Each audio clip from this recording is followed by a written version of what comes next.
Dalam dunia bisnis, keputusan memiliki dampak terhadap keberlangsungan perusahaan, mulai dari menentukan harga jual, memiliki supplier, menambah karyawan, melakukan investasi, hingga menentukan strategi pemasaran. Namun pertanyaannya adalah bagaimana cara mengambil keputusan bisnis yang tepat. Pada video ini kita akan membahas langkah-langkah dalam mengambil keputusan bisnis secara sistematis. Yang pertama, mengidentifikasi masalah. Langkah pertama adalah mengidentifikasi masalah. Sebelum mengambil keputusan, kita harus mengetahui terlebih dahulu masalah apa yang sebenarnya sedang terjadi. Sebagai contoh, sebuah perusahaan mengalami penurunan penjualan. Kita tidak boleh langsung menyimpulkan bahwa produk perusahaan sudah tidak diminati. Penurunan penjualan bisa disebabkan oleh berbagai faktor, seperti harga yang kurang kompetitif, perubahan kebutuhan konsumen, kualitas produk, pelayanan, atau strategi pemasaran yang kurang efektif.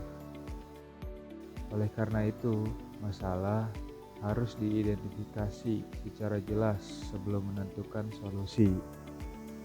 Yang kedua, mengumpulkan data dan informasi. Langkah kedua adalah mengumpulkan data dan informasi. Keputusan bisnis sebaiknya tidak hanya berdasarkan asumsi atau perasaan, tetapi didukung oleh data. Data yang dapat digunakan antara lain data penjualan, biaya operasional, jumlah pelanggan, persediaan barang, keuntungan, serta kondisi pasar. Dengan adanya data, seorang manajer dapat memahami kondisi perusahaan secara lebih objektif. Yang ketiga, menentukan beberapa alternatif. Setelah masalah dan data diketahui, langkah selanjutnya adalah menentukan beberapa alternatif solusi. Sebagai contohnya, ketika penjualan mengalami penurunan, perusahaan dapat mempertimbangkan beberapa pilihan. Misalnya, memberikan promosi, lalu menyesuaikan harga, meningkatkan kualitas produk, memperbaiki pelayanan, atau memperluas strategi pemasaran. Dengan demikian, beberapa alternatif perusahaan dapat membandingkan pilihan yang tersedia sebelum menentukan keputusan. Yang keempat, menganalisis keuntungan dan risiko. Langkah berikutnya adalah menganalisis keuntungan dan risiko dari setiap alternatif. Setiap keputusan pasti memiliki konsekuensi. Sebagai contoh, perusahaan ingin memberikan diskon untuk meningkatkan penjualan. Keuntungannya adalah produk mungkin menjadi lebih menarik bagi konsumen, namun resikonya adalah margin keuntungan perusahaan dapat berkurang.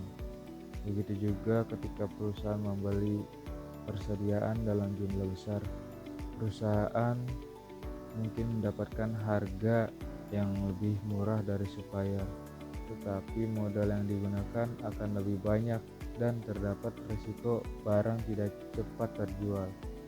Oleh karena itu, setiap alternatif harus dianalisis berdasarkan manfaat dan risikonya. Yang kelima, memiliki alternatif terbaik. Setelah seluruh alternatif dianalisis, langkah selanjutnya adalah memilih alternatif yang paling sesuai dengan kondisi perusahaan. Alternatif terbaik bukan selalu pilihan yang memberikan keuntungan paling besar, namun harus mempertimbangkan tujuan perusahaan, kondisi keuangan, sumber daya yang tersedia, serta tingkat risiko yang dapat ditanggung. Dengan demikian, keputusan yang diambil dapat lebih realistis dan sesuai dengan kemampuan perusahaan. Yang keenam, melaksanakan keputusan. Setelah keputusan ditentukan, keputusan tersebut harus dilaksanakan. Pada tahap ini, perusahaan perlu menentukan siapa yang bertanggung jawab, apa yang harus dilakukan. Lakukan evaluasi. Langkah terakhir adalah lakukan evaluasi. Evaluasi dilakukan untuk mengetahui apakah keputusan yang diambil berhasil mencapai tujuan yang diharapkan. Sebagai contoh, apabila perusahaan memberikan promosi untuk meningkatkan penjualan, maka perusahaan perlu membandingkan data penjualan sebelum dan sesudah promosi. Jika hasilnya sesuai dengan target, strategi tersebut dapat dipertahankan atau dikembangkan. Namun, jika hasilnya tidak sesuai harapan, perusahaan perlu melakukan evaluasi dan mencari alternatif lain. Contoh kasus, sebagai contoh, sebuah toko spare part mengalami peningkatan permintaan terhadap suatu produk. Supplier kemudian memberikan penawaran harga yang lebih murah apabila toko membeli dalam jumlah 100 unit. Sekilas keputusan membeli 100 unit terlihat menguntungkan. Namun, sebelum mengambil keputusan, pemilik toko perlu melihat data penjualan. Jika rata-rata penjualan hanya 20 unit per bulan, maka 100 unit membutuhkan waktu sekitar 5 bulan untuk terjual. Pemilik toko juga perlu mempertimbangkan apakah modal yang digunakan dapat tertahan selama 5 bulan. Apakah terdapat risiko perubahan harga dan apakah produk tersebut memiliki risiko rusak atau mengalami penurunan permintaan. Dari contoh tersebut dapat dilihat bahwa keputusan bisnis tidak cukup hanya melihat harga yang lebih murah. Keputusan harus mempertimbangkan data keuntungan, risiko perputaran modal, kondisi pasar, dan ruang lingkup manajemen lainnya. Kesimpulannya, dari pembahasan tersebut dapat disimpulkan bahwa pengambilan keputusan merupakan salah satu aspek penting dalam manajemen bisnis. Proses pengambilan keputusan dapat dilakukan melalui beberapa tahap, yaitu pertama, mengidentifikasi masalah. Kedua, mengumpulkan data dan informasi. Ketiga, menentukan beberapa alternatif. Keempat, menganalisis keuntungan dan risiko. Kelima, memilih alternatif terbaik. Keenam, melaksanakan keputusan. Dan yang terakhir adalah melakukan evaluasi. Dengan proses yang sistematis, keputusan bisnis dapat dibuat secara lebih objektif, terukur, dan sesuai dengan tujuan perusahaan.